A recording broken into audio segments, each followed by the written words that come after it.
জুলাই জাতীয় সনদ যেদিন স্বাক্ষরিত হয়েছিল জাতীয় নাগরিক পার্টি এনসিপি সেদিন স্বাক্ষর অনুষ্ঠানে আসেনি এবং স্বাক্ষর করে নাই।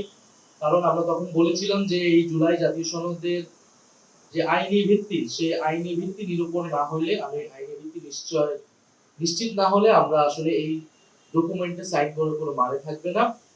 এবং এই ডকুমেন্টে যে নোট অফ ডিসেন্ট রয়েছে আমরা মনে করি নোট অফ ডিসেন্ট কোনো সিদ্ধান্তের অংশ হতে পারে না। ফলে নোট অফ ডিসেন্ট নিয়ে স্পষ্ট বক্তব্য থাকা প্রয়োজন। সেই প্রেক্ষিতে আমরা কিন্তু সাইন করি নেই এবং এর পরবর্তীতেই আমাদের দাবির প্রেক্ষিতে জুলাই জাতীয় সনদ আদেশ সেই আদেশ দেওয়া হয়, যে আদেশের ভিত্তিতে এবারের যে ত্রয়োদশ নির্বাচন এবং গণভোট সেই গণভোট অনুষ্ঠিত হয়েছে। গণভোটে জনগণের রায় সংস্কারের পক্ষে এসেছে, ন্যায়ের পক্ষে এসেছে। এখন আমাদের আগামীকাল থেকে যে দায়িত্বটা সেটা হচ্ছে এই রায় অনুযায়ী, গণভোটের ন্যায় অনুযায়ী এই রায় হচ্ছে বাস্তবায়ন করা। ড্রিঙ্কো এখন রিয়েল ফ্রুট পাল্প ও নাটে চেরি সহ নতুন প্যাকে নতুন স্বাদে। আমরা জাতীয় নাগরিক পার্টি এনসিপি কিন্তু সংসদ নির্বাচনে অংশগ্রহণ করেছি, সংসদে যাচ্ছি এই জুলাই জাতীয় সনদ এবং এই যে সংস্কারের আকাঙ্ক্ষা সেটা বাস্তবায়ন করার জন্য। এটাই আমাদের ম্যান্ডেট, জনগণ আমাদেরকে এই ম্যান্ডেট দিয়েছে। ফলে সেটার জন্য আমরা মনে করছি যে আগামীকাল শপথের আগে এই অন্তর্বর্তী সরকারের শেষ সময়ে এসে এই দলিলের সম্পূর্ণতার লক্ষ্যে জুলাই জাতীয় সনদ বাস্তবায়নের স্বার্থে আমাদের স্বাক্ষর করা প্রয়োজন। আমরা সেই স্বাক্ষর করেছি এবং স্বাক্ষরে আমাদের যেটা কমেন্ট আমরা রেখেছি যে আমরা কোনো নোট অফ ডিসেন্ট এটা বেদিরকে আমরা স্বাক্ষর করেছি এবং গণভোটের গণরায় পূর্ণাঙ্গ বাস্তবায়ন হবে এই সাপেক্ষে।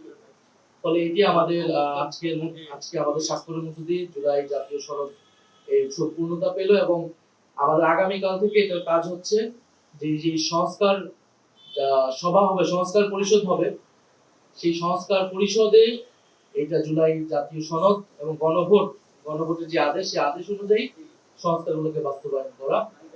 তো আমরা আগামীকাল আমাদের এখনো আমাদেরকে আনুষ্ঠানিকভাবে জানানো হয়নি, কিন্তু আমরা আইন উপদেষ্টা এবং সংসদ বিভাগের যে সচিব রয়েছেন তার সাথে কথা বলে অনানুষ্ঠানিকভাবে কথা বলে জেনেছি যে আগামীকাল 2টি শপথ অনুষ্ঠিত হচ্ছে এবং এটাই হওয়ার কথা। যে কারণ এই গণভোটের আদেশে খুব সুস্পষ্টভাবে লেখা আছে যে যারা নির্বাচিত হবে, নির্বাচিত প্রতিনিধিরা জাতীয় সংসদের সদস্য হবেন এবং সংস্কার পরিষদের সদস্য হবেন একই সাথে।